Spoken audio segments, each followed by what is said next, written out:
there is a need and a necessity for us to use a private jet. Yes. Akufo-Addo found that need and necessity.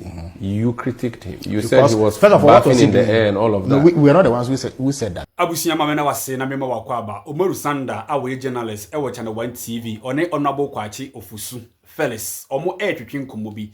Se yebeka yatamwa na NDC omo opposition no. Omo kan sembebre emra Russia Ukraine wo na ekoso. And I say His Excellency, the former president, another Danko Akufo-Addo, where na say obeto private jet. Na wode aye adwuma. And this for edin komo bebre efa ho ene nsem bia ekeka ho. Eno na Umaru Sanda wone Honorable Kwakye Ofosu omo eye interview. Eno obisa no saa nsem no sem na mo opposition bo kan nsem si. Ene the same thing ena mo ye ede be asem ena won so obeka ede afa ho ene. Menua there are interesting days ahead. Me pese wo hwe sa video e de kokosi awiye na wo hu the kind of politicians aye no omo e wo kromu ha. So omo opposition na omo nsem obobeka no aye different. Omo nya kwan so eba ban mu omo nsem omo ankasa e kan ye na omo opposition no na omo pese omo esesa omo ano. Menua ye beko akohwe video no na ye ni kan ehwe sa video yi. Ye wi a me de Honorable Kwakye Ofosu oni Umaru Sanda interview no ebeto aso edi ama mesere wonya en subscribe ya na subscribe edi ama ba like video we na share ma wona bi no so onya bi enhwe Yankopon nhira na onka wo adwaman su kokoo bo no call for no match so no my 100%. But there actually my journey say emra omuti petrol so no omo say a good governance and am ya ti petrol so indeed aban papaba as a speaker aban papaba see the bar form no omo say a good governance. And me a petrol air kwasro no. Say a good governance so name no Iran Israel US war. In Germany for the ben pa na mbokos where e di e ho agro. Oh I said some time ago a campaign mo no kra. Na mampanyi e kan say Ukraine Russia war hi emfa Ghana ho ofiri ha no mo kwa 7,000 kilometers we say that by we fire ho be. What's na play mo na o ka say wo call Ukraine na ofiri Accra 7,000 kilometers and San Wakodru. No more common talk. Then I say Yesikasem. It was a contributing factor and a Ghana core crisis in Germany for the Ben Pana Mumubi. Mubedino Krama Yaman US Israel Iran wanted if I hope a bad half Ukraine, Russia and Mother Henry people for no pay. Na sa tuma kan ni nyina so dey say na me na meka me anu nyina da originator of that no wo dey ubungo wo na wo tim to na ho yemahi de wo mu ni say Ukraine and Russia war no e fa Ghana ho na fire ho biama bomb to do be say e to ha bomb to ha na Israel ne America wo say bomb abeto amasama ya bomb abeto pokwa fitu kwan yo mu ye ya se kwakwa na se kwa na ya ngwa wie wo say bomb ne ba to flash star house utiso empare ya watu so enti Ghana fo mesra omaya de hyese mama ye ni na ho na amanyofo de adwe di agura too much Obitibika Zena, Ukraine, war, bomb will be able to Ghana. I did a bomb about her. As one who soon saw. Way back in 2020, because of their mismanagement, the reckless way in which they mismanaged our finances, by the end of 2020, they had incurred an unprecedented deficit of 15%. So our debt began to rise, our currency began to fall, inflation began to rise. When the Russian-Ukrainian war broke out in February 24th, 2022, inflation was 13.7% in the preceding month. In February, it went to 15.7%. What is inflation today? The cedi had depreciated. Today, the cedi has appreciated. Our public debt has reduced. At the time, the public debt had gone up. Other metrics were in disarray. Indeed, they were spending 92% of tax revenue to service our public debt.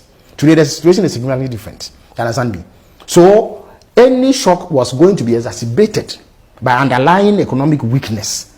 That was where the problem was. What's your point? That we are better. We have known since 2015 that we have a deregulated petroleum environment. So, any of the three factors that contribute to pricing, i.e., the price of the commodity on the world markets, the exchange rates, and inflation, can impact prices. We know it.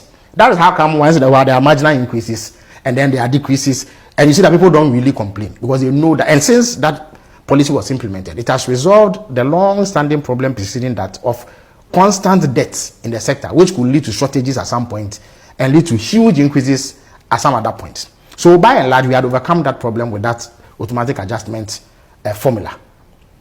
So if an increase in the world market price occurs and the economic fundamentals are stable, the increases that will occur will not be as much as if your economy is on the verge of collapse like happened under the MPP. So mind you that around that time, fuel prices went as high as 23 cedis for diesel and 17 cedis for petrol. Today, that is not the case. The reason being that the cedi has appreciated, it has been stable, and the inflation is very low. Are you saying we are better prepared now and that we shouldn't expect to be hit hard? First of all, it depends on what has happened. If the situation exceeds normal limits, it will not be surprising to see a certain level of impact. But that impact is cushioned by better economic fundamentals.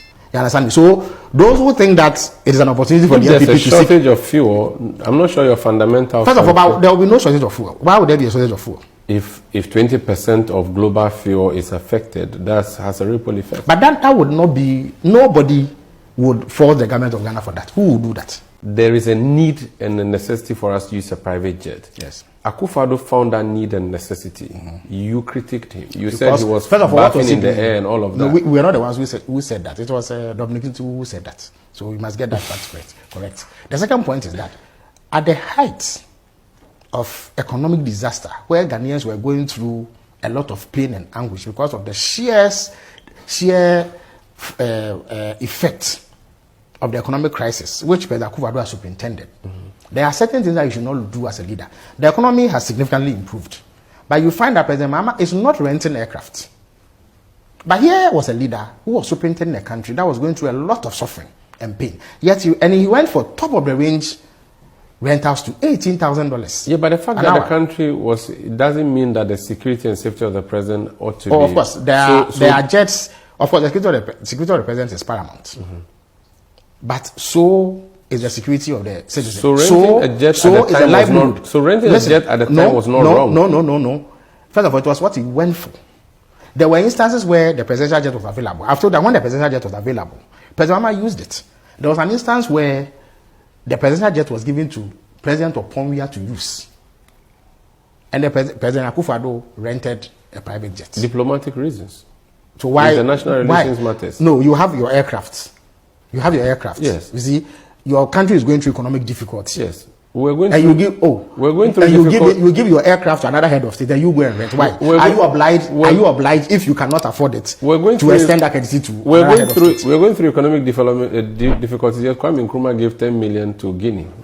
Those who feel like Kwame Nkrumah can do so, but they cannot become a justification for doing what happened under President Akufo-Addo. Let us not. Okay. You see, I've heard people talk about apologies. The point is that citizens are right to take issue with leaders when they do things that they think are wrong. So anybody who criticized President Akufo-Addo was within his rights to do so.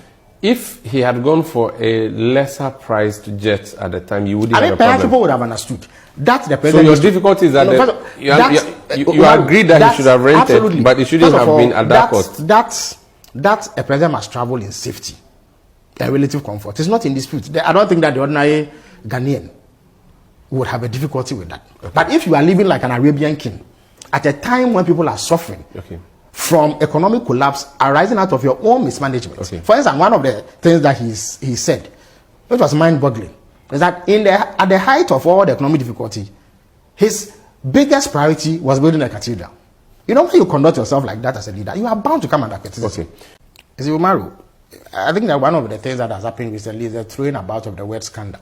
You see, what is a scandal really? A scandal connotes wrongdoing. We say conflict of interest. So you must establish where the conflict is. The Deputy Chief of Staff has a company that existed for many years before he became Deputy Chief of Staff, which has done projects. They have a track record that you can verify for yourself. So they learn of some tender process by the Gold Board to have their office refurbished. They put in a bid. Their bid is deemed to be competitive. They are engaged. They execute the project. There's no question about the quality of work they've done or whether they've shortchanged Gold Board or done anything that is contrary to Ghanaian law. So where exactly is the scandal in this particular matter? The scandal is that when Brian Achampong did the same thing through his company, which existed for many years and which has gone to what exactly did Brian Achampong do? But his company wanted to buy state assets. Brian Achampong was a cabinet minister. Yes, and therefore chief of staff oversees ministers. So if the chief of staff is high, the chief of staff is high. So the chief of staff, Mr. Julius Debra, has not. His deputy. Yes, but his deputy does not oversee government, as you say it. I mean, he works under the auspices of the chief of staff. Okay. So the assumption that a deputy chief of staff can simply commandeer a contract is not the case. But the cabinet minister takes part in decisions that the government makes. So if you are part of decision making, and you also seek to profit, that's where there's a difficulty. But the point is that, you see, the point also is that you need to look at the process, whether there's been any violation of any sort. So if it was a case that, for instance, the deputy chief of staff was the one renovating his own outfit and his company did it, then there's clear conflict. The conflict is between the decision making and the benefits. Understand? But there's an entity outside. In fact, that ministry, Gold Board falls under the Ministry of Finance. Mm-hmm. You understand what I'm making? It is not at the presidency. Or has nothing to do with the presidency. So when you seek to compare it with what a cabinet minister who has been part of the decision of government to divest hotels seeks to profit from the analogy. The hotels were not under the Ministry of Agric, so you can't also say that Brian Achampong was directly involved. But to do that, you need a government policy to divest assets of Senate. That decision has to be taken by government. So in the process of taking that decision, if you participate in it, you cannot turn around to benefit from it. That is really what the issue was. This would amount to double speak. There's no double speak. You see, I know that there are those who are shifting the goalposts. No goalpost has been shifted. There are those who seek to. First of all, it is legitimate for people to ask questions. That one is given, but it's our duty to explain the issues as they are.